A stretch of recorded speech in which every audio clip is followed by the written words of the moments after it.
Bom dia, boa tarde, boa noite no canal do Professor Roberto. Não te esquece, dá o like, aperta o sininho e te inscreve no canal do Professor Roberto aqui no YouTube. E daí, quem assistiu ontem no TikTok, no canal Sem Rodeios, ou do Crentes e Descrédulos, Incrédulos e Crentes, assim mesmo, né? Se divertiu bastante com o nosso bate-papo ontem dos 60 socialistas de Porto Alegre. Mas estamos nessa manhã aqui na Zona Sul de Porto Alegre com 16 graus. Deu uma esquentada, deu pra dar uma descongelada, mas ao mesmo tempo amanhecemos com chuvas, trovões. Exatamente, muita umidade no ar aqui na Zona Sul. Exatamente. Se você estiver vindo pra Zona Sul, não esqueça de usar aquela capa galocha e também um guarda-chuva, porque o bicho tá pegando essa manhã. Mas o nosso papo não é sobre clima e não é sobre tempo. Talvez de clima, porque existe um climaço hoje no PL, por exemplo. Partido Ladrão. Exatamente. PL, Partido Ladrão. A melhor denominação para um partido, acho que caiu bem, né? PL, Partido Ladrão, Partido Ladrão. 119 milhões desviados de emendas. Ontem, Dino deu uma chapuletada no presidente do PL, porque ele estava tentando sair aqui, sair ali, por causa das vários problemas com o Banco Master, vários escândalos durante a campanha e agora que envolve a candidatura de Flávio Bolsonaro, quebra-pau na família Bolsonaro, e ele se esguiando,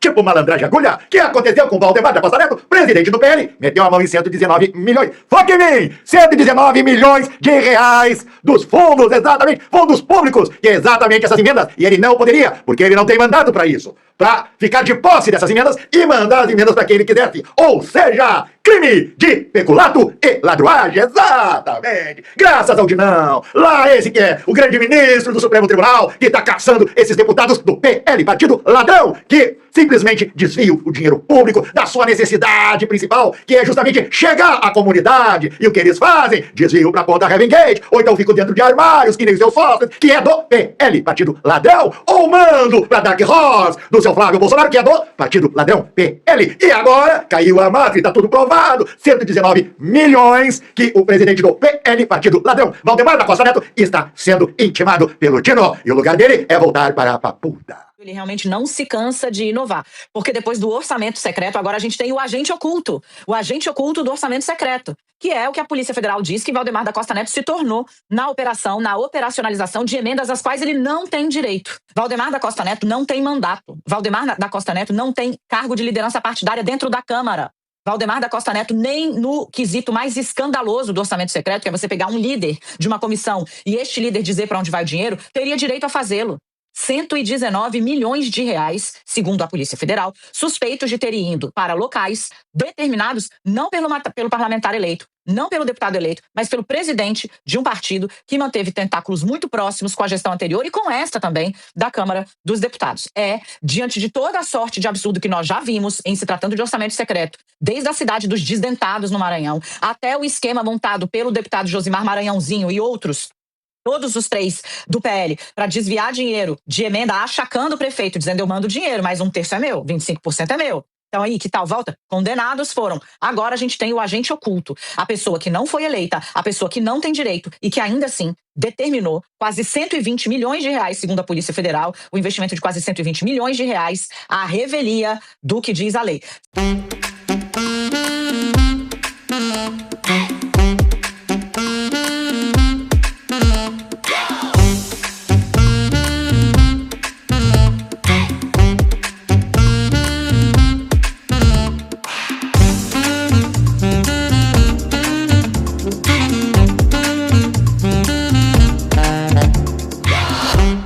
Deu like, se inscreveu no canal, apertou o sininho para receber todos os nossos programinhas. Não seja membro, se inscreve no canal do Professor Roberto e fique sabendo de todas as tretas da política, do dia a dia do teu município, estado e do Brasil e internacional também aqui, pela opinião do Professor Roberto, explicando tudo nos seus mínimos detalhes.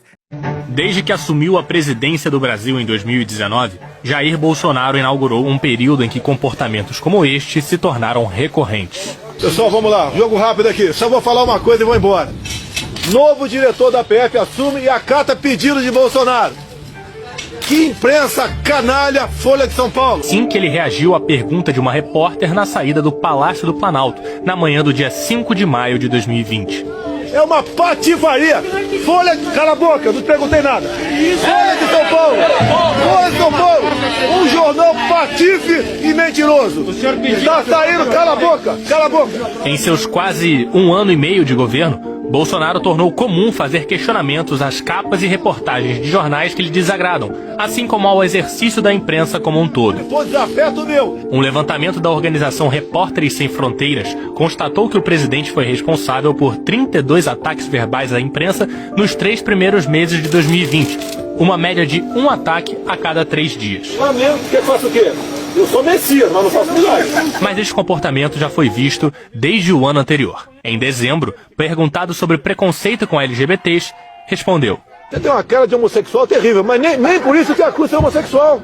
Se bem que não é crime ser homossexual. Os ataques nem sempre são xingamentos, mas também vêm em forma de provocações. No primeiro mês de 2020, Bolsonaro disse que os jornalistas eram uma espécie em extinção. Quem não lê jornal não está informado. E quem lê está desinformado. Tem que mudar isso. Vocês são uma espécie de extinção. Eu acho que eu vou botar o jornalista do IBAMA, o do jornalista do Brasil, vinculado ao IBAMA.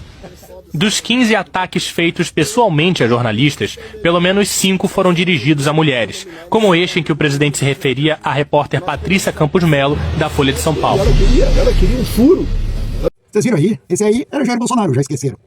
Ele agora tá amansado porque ele tá em casa sendo cuidado pela Michelle e levou uma condenação de 27 anos. Daí quem olha pra ele pensa que ai, pobrezinho do Jajá, coitadinho, tão quietinho. É porque a fera tá presa ali, no cangote ali em cima dele tá Alexandre de Moraes. Sabendo se ele bota as unhas de fora, Alexandre de Moraes manda recolher ele outra vez pra Papuda.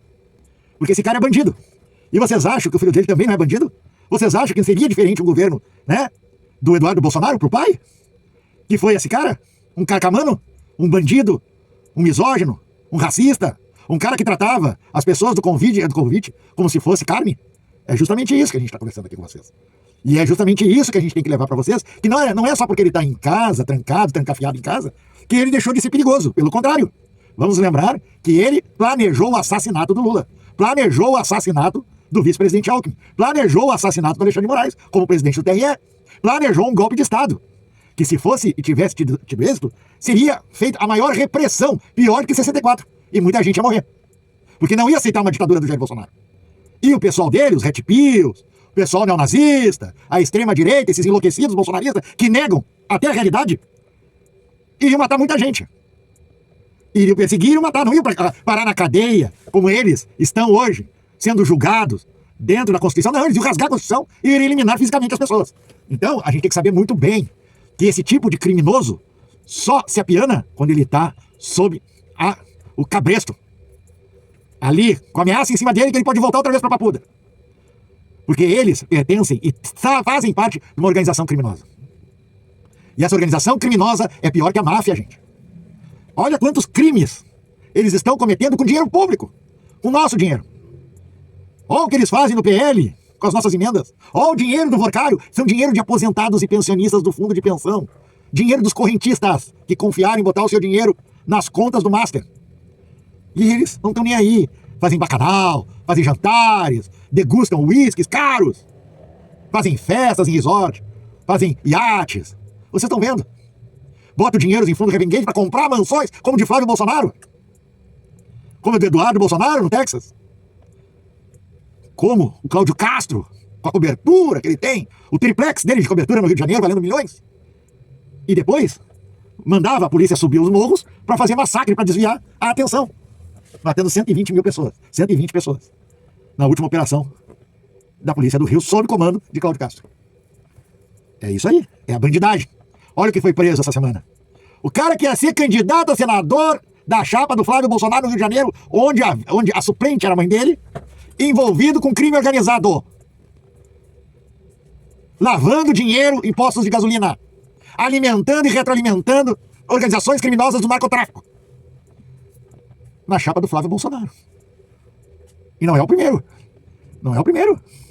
Ô, Sóstenes, 500 mil reais em casa, fruto do dinheiro que ele meteu a mão como ladrão. Ladrão. É ladrão e picareta, sim. É pastor, ladrão e picareta. Pegou dinheiro público da bancada, que é para suprir os pagamentos de gasolina, de aluguel de automóvel, e meteu ele e o Jordi. São 2 criminosos. Que estão escondidos por trás do mandato de deputados federais. E ainda por cima, abriram uma empresa fria de aluguel de automóveis para dar nota fiscal. Para eles terem esse dinheiro. Para esse louco proprietário do dinheiro. Ciro Nogueira, que foi ministro do governo Bolsonaro, chefe da Casa Civil, recebia mesada do maior marginal financeiro, quadrilheiro, vagabundo do sistema financeiro brasileiro, que deu um desfalque de mais de bilhões aos cofres públicos. Ciro Nogueira, senador, atual senador, recebia mesada de R$500 mil por mês. Pagamento em viagens, resort, na Suíça. É esse, pessoal. É uma quadrilha, gente. É uma quadrilha que tem em sua cabeça Jair Bolsonaro. Ladrão, corrupto, marginal e hoje presidiário. Que deveria ficar num presídio. Como todo marginal, como todo ladrão, como todo bandido que organiza a quadrilha. Mas, infelizmente, a justiça não é para todos. Não é pesada do mesmo jeito. Ele tá em casa. Enquanto que as lideranças do PCC, os amiguinhos dele, e do Comando Vermelho estão nos presídios. Enquanto que o filho do trabalhador da periferia, que é aviãozinho, tá no presídio. O assaltante de banco tá no presídio. O quadrilheiro tá no presídio. Ele não. Ele não, porque ele pertence a uma casta. Matou 720 mil pessoas no Brasil. Nunca se esqueçam disso. Manaus. Nunca se esqueçam de Manaus. É isso. Vocês querem de volta? Durma com barulho desse. O Brasil tem hoje 5 vezes menos gente passando fome do que tinha 4 anos atrás. Pois é, 5 vezes menos. A mesma ONU que em 2022, no governo Bolsonaro, colocou o Brasil de volta ao mapa da fome, que estava fora dele desde 2014, é a mesma ONU que em 2025, no governo Lula, anunciou: o Brasil saiu de novo do mapa da fome. E o mais paradoxal, tem gente que chama isso de governo ruim. Vamos voltar no tempo? Julho de 2022. 33 milhões de brasileiros não sabiam se teriam que comer no jantar. 33 milhões. Uma Argentina inteira dentro do Brasil passando fome. 58% da população em insegurança alimentar. O país tinha voltado ao mapa da fome e o presidente na época disse com todas as letras que fome é mentira da esquerda. Enquanto isso, o desemprego batia em 14,9%. A inflação ultrapassava os 10% ao ano. O dólar disparava. O país desabava. E o projeto de poder era um só: desmontar o Estado, cortar direitos e rezar para que o povo não percebesse que estava sendo empurrado para o abismo. Porque no fundo, a direita nunca acreditou que o povo brasileiro merecesse jantar. Vamos refrescar sua memória? Assista comigo as imagens a seguir. O Brasil voltou ao mapa da fome, segundo a Organização das Nações Unidas. O percentual de brasileiros que não tem certeza de quando vão fazer a próxima refeição está acima da média mundial. Uma cena comovente, revoltante, se espalhou em redes sociais esta semana. Um grupo de mulheres vasculhando um caminhão de lixo em busca de sobras de alimentos. Eu sobe todo dia vestido preto. O que a senhora faz quando a fome bate e não tem nada? Eu vou dormir. Eu durmo. O que você acha de ficar na fila para levar osso para casa? O que elas dizem? É porque a gente não tem vergonha de estar na fila do ossinho para pegar o ossinho. A gente não é cachorro para comer osso. Como você se sente por dentro? Quebrada. Em uma parte a gente fica agradecida, mas em outra parte tem hora que você pensa que tem gente com tanto e a gente com tão pouco, né?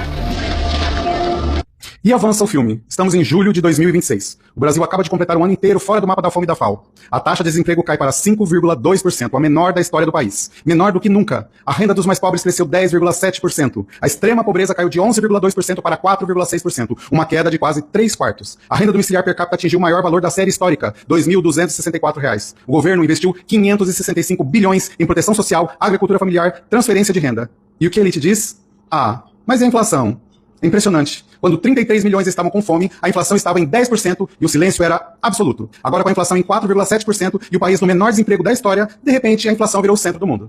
Sabe qual é a diferença? É que na direita, a fome de 33 milhões de pessoas não tira o sono de ninguém. Mas o preço do tomate subindo a 0,58% no mês passado, isso aí já merece manchete. Porque pobre com fome é invisível. Pobre com dignidade, isso incomoda demais. Os 3 maiores investidores no Banco Master, com dinheiro de institutos de previdência, são o Rio de Janeiro, 970 milhões de reais.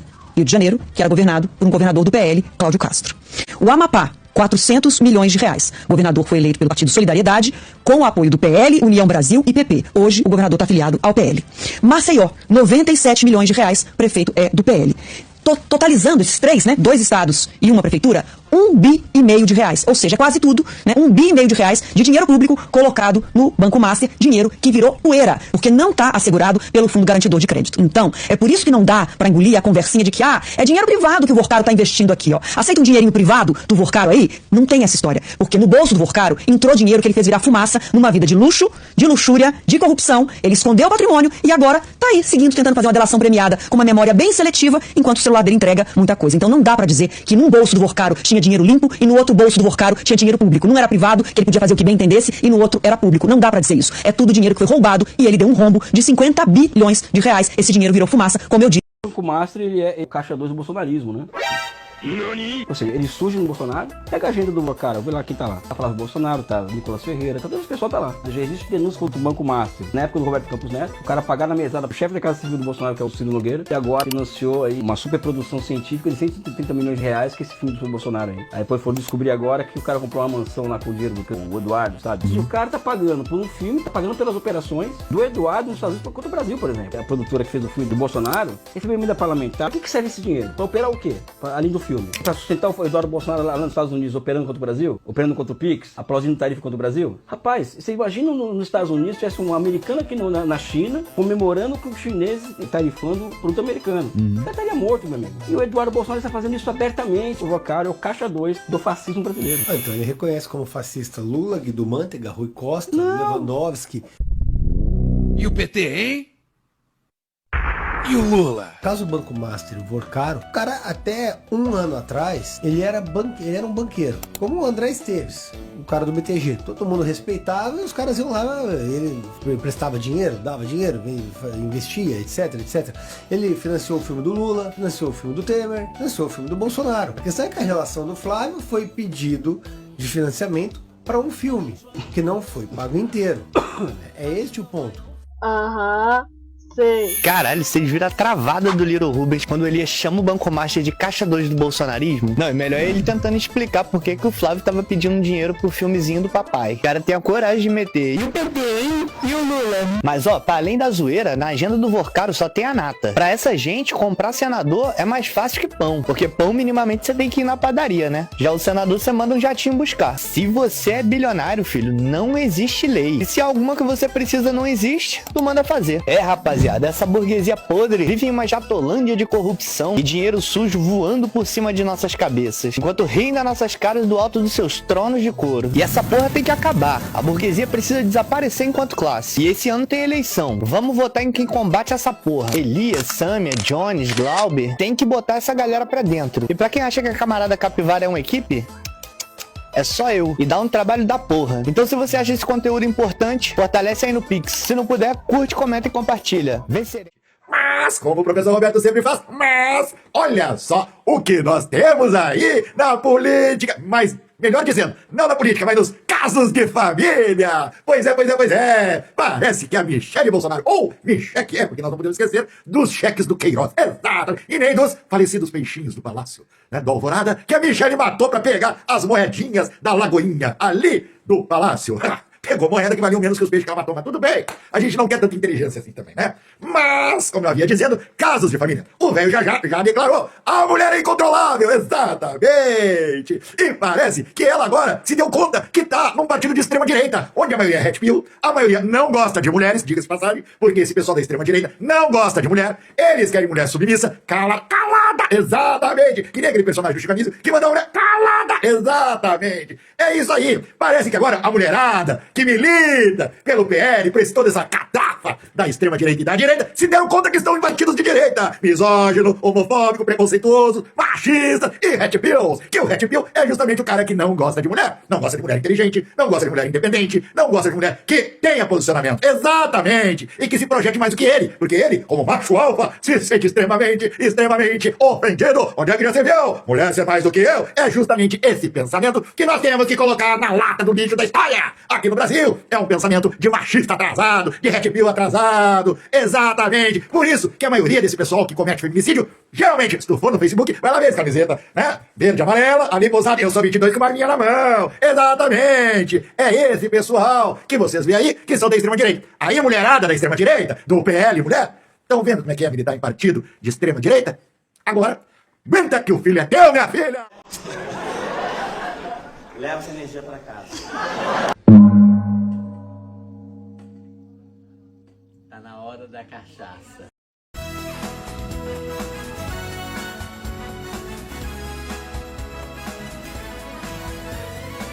Vamos ver a parte que eu mais gosto outra vez, tá? Ele chamou o meu marido de ladrão de galinhas, de corrupto, de burro, de jumento. Disse que Bolsonaro roubava a gasolina. Disse que as esposas de Bolsonaro seriam todas ladras. Disse que os filhos do meu marido, os meus enteados, eram corruptos, que eram ladrões. E deu a eles um apelido, ovos de serpentes nas histórias. Essas foram as palavras de Ciro Gomes sobre os filhos do meu marido. Márcio Canela hoje deu um canelaço ontem, exatamente. Você sabe que é Márcio Canela? Ele é prefeito de Belford Roxo, no Rio de Janeiro. Faz parte do União Brasil, o EDA, marca esse nome. Exatamente, presidente do União Brasil, aliado da chapa de Bolsonaro no Rio de Janeiro. Ele vai, esse Canela, Márcio Canela, envolvido, olha bem, é aliado do Flávio Bolsonaro no Rio, envolvido em lavagem de dinheiro em poços de combustível. Poços de combustível e lavagem de dinheiro, PCC, Comando Vermelho e ação de milícias. Exatamente. Ontem, a Polícia Federal deu um toque. E adivinha? O moço foi preso porque tinha um fuzil dentro do seu carro. Ele dizendo que foi o segurança que é da PM, que ontem eles foram trabalhar até muito tarde e o PM deixou dentro do carro um fuzil. Ah, tá. Vim me contar essa, meu. Por isso que eu tô dizendo, Flávio Bolsonaro tem relações com o PCC e Comando Vermelho. E por que eu digo isso? Porque a mãe do Flávio Bolsonaro é suplente na chapa de senador, no qual esse Márcio Canela é candidato pela União Brasil em apoio a Flávio Bolsonaro. Olhem bem o videozinho que depois eu vou baixar aí logo depois daqui. E daí? É ou não é ligação com crime organizado? Não adianta vir com churumelas, porque o professor Roberto tá aqui pra complicar a direita e a extrema direita, não pra explicar. Turma com barulho desse, direita! Pré-candidatos ao Senado, uma que não é novidade pra ninguém, que é o governador, Paulo Castro, e na outra vaga, que seria a minha vaga de candidato ao Senado, em função da mudança de planos, um outro amigo meu, que é o Márcio Canela, o atual prefeito de Belford Roxo, também da Baixada Fluminense.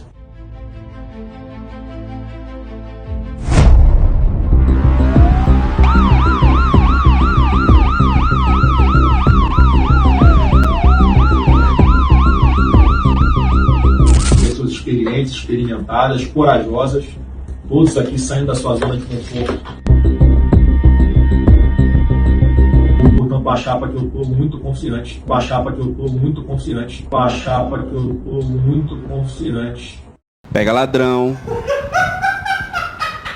Alô, Polícia Federal! Só uma musiquinha pros bolsonaristas. É camisa 10 da eleição. Laiô, laiô, laiô. É camisa 10 da eleição. Laiô, laiô, laiô. O Flávio tá fazendo trabalho. Pro Lulinha ainda não começou. Exatamente. Quem é o camisa 10 da seleção do Lula? Flávio Bolsonaro! E olha que a campanha ainda não começou. Só falta dar aquele piriri no primeiro debate com o Flávio Bolsonaro. Como foi aquela vez que o homem se cagou no debate para Senado no Rio de Janeiro. Exatamente! Olha, gente, com um adversário como o Flávio Bolsonaro, tu não precisa fazer muito trabalho para ganhar uma eleição. Agora, eles começaram a atacar os próprios aliados dele. Olha que já são poucos, né? Porque a maioria tá fugindo do Flávio como o diabo foge da cruz. Exatamente. É brincadeira. Vocês viram ontem, né, nas redes aí, o que o Dudu Banani, o coordenador de campanha, que está lá, e diga-se de passagem, é um marginal condenado, onde a prisão já está decretada, né? Tava lá condenando, já metendo o pau até no Zé Trovão. Chamou o Zé Trovão de bostão, exatamente. E também o outro jornalista que era da Jovem Pan, exatamente, o Cocô Constantino. Ah, brincadeira. Esses caras tão desesperados. Que a gente não concorda com essas posições do Zé Trovão. Porque tem uns bosta igual o Zé Trovão, que é cheio de filha da puta, igual o Zé Trovão. Até hoje tá aí Zé Trovão falando, não, tinha que ter feito diferente. Eu falei, caralho, cara, você não viu como é que foi a porra do governo, cara? Aí daqui a pouco vai falar o quê? Como ele vai ficar sem argumento, o que ele vai falar? O Eduardo Bolsonaro está me atacando. Se continuar falando merda, eu tenho mais coisa pra falar de Zé Trovão. Não tenho político de estimação. Quando Como é que é? eu tenho que criticar, critico. Eu vou embora! Mas a verdade é uma só. Arregou. Eu nunca chamei o meu presidente covarde. E para esses comédias aí que estão falando que já quebro eles todinho a pau já. Nunca faria isso. Opa, vamos chamar o VAR. O silêncio do Bolsonaro, no momento em que ele perdeu a eleição de 22, não foi prejudicial? Covarde. Como é que é? Covarde, não podia ter feito aquilo porque hoje tem milhares de pessoas presas por conta daquilo.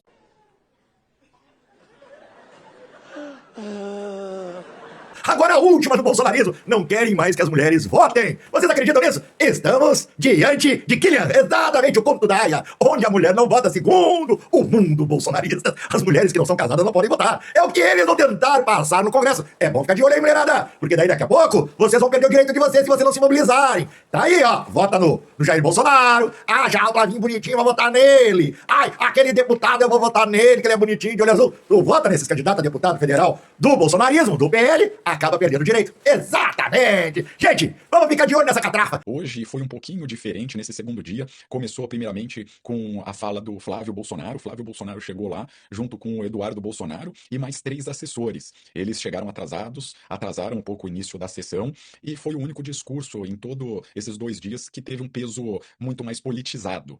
O Flávio Bolsonaro não chegou com dados concretos nem argumentos robustos. Ele acabou se baseando apenas em política. Nós percebemos que o discurso do Flávio Bolsonaro foi o discurso mais politizado de todas as sessões. E nós sentimos um certo desconforto da mesa diretora que estava ali organizando todas as sessões. Nós víamos ali pelos movimentos corporais, um olhar e o outro, como se aquilo estivesse destoando de toda a sessão e que eles não estavam confortáveis. Inclusive ali até houve uma reprimenda da mesa diretora contra o pessoal da equipe do Flávio Bolsonaro. O que você acha desse povo todo reunido aqui? Não perda. Sério, gente. Olha o que o Flávio Bolsonaro, o nosso candidato à presidência da República, da Federação da República Federativa do Brasil, foi fazer nos Estados Unidos. Fiasco. 5 minutos de fiasco. Ou seja, propaganda política. Exatamente. Palco político. Exatamente. Em vez de ter ido lá naquela comissão e se colocado como um estadista, o que ele fez? Demonstrou a sua vira-latice, a sua sabugice, o seu entreguismo, o seu lambibotas, como falava o velho Brizola, dos imperialistas americanos, gente. O que foi aquilo? Logo se vê que o estadismo passa longe da família Bolsonaro. Exatamente. E Flávio Bolsonaro, por ser senador, todo mundo pensava que, por ser senador, deve ter um pouquinho de amplitude nas relações internacionais e na diplomacia. O que fez o gajo foi lá pra passar vergonha, pra fazer os bolsonaristas passarem vergonha. Exatamente. Além de um lambibotas do governo Trump, Flávio Bolsonaro demonstrou que não está nem aí pro povo brasileiro. O interesse dele puramente é pela campanha eleitoral. Exatamente. Ele não tá nem aí para as taxações, ele não tá nem aí se o povo vai ter algum sofrimento, coisa que não tem, porque o Brasil, no governo Lula, com taxações de Trump e tudo, teve um ápice de exportação, nunca antes na história tendo, ou seja, um superávit, exatamente, porque exportou mais do que importou, coisa que não se fazia há muitos anos, ficando na dependência dos Estados Unidos, onde a gente importava quinquilharia em troca das nossas riquezas, exatamente, dos americanos, que nos davam os plásticos deles, e com isso a gente ficava contente, que nem a família Bolsonaro. Ai, Trump, você é meu ídolo, eu te amo, Trump, eu amo os Estados Unidos, exatamente. Que nem o velho chabujo do pai dele, todo carcomido, lá sendo cuidado pela Michelle, que tá louco pra se livrar daquela caca velha que tá lá, só travancando a vida dela e a vida política e a carreira política dela, junto com essa família que só puxa e são gente do atraso. Exatamente, gente. Olha o que eles fizeram. Ou seja, fizeram novamente o Brasil passar vergonha. Exatamente. Pegou mal pra todo mundo, até mesmo pros próprios americanos, que eles achavam, não, o cara vai vir aqui, vai nos mostrar dados no qual essa taxação, certo? Ela é imprópria para o momento, não só para o momento, mas também para as relações internacionais. De nada. O cara foi lá pra fazer mimimi, pra chorar, porque o Lula tá na frente, porque ele vai ser derrotado, já no primeiro turno, porque pelas últimas pesquisas que saíram, Lula diminuiu da soma geral no primeiro turno, que antes era de 4 pontos para ganhar no primeiro turno, para 3 pontos para ganhar no primeiro turno, fora a distância no segundo turno, que aumentou em 3% do Flávio Bolsonaro. Exatamente. Ou seja, novamente, o candidato da extrema-direita e da direita se afunda na própria merda. Se você não acompanha o Paulo Figueiredo Show, sabe disso. A decisão das tarefas foi do presidente Trump, com o nosso total e integral apoio, após ela ter sido decidida por ele, e nós continuaremos a apoiar a decisão. Nós somos totalmente gratos. Você imagina, o Trump faz algo para nos ajudar, e a gente vai lá e reclama publicamente. Deu de vez!